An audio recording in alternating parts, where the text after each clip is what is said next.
Well, it seems the creek has come out of its banks again.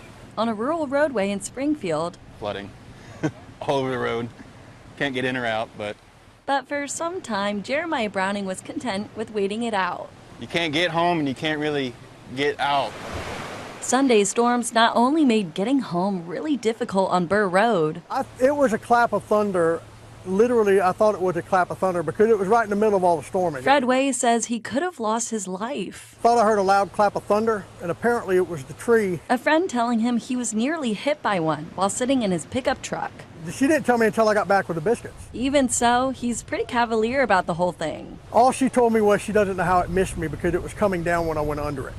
So she said it hit right directly behind me. Both men have been through storms like this before, and they know the drill. When it does happen, you just kind of got to roll with it. There ain't nothing I can do. Nikki Hauser, News Channel 5.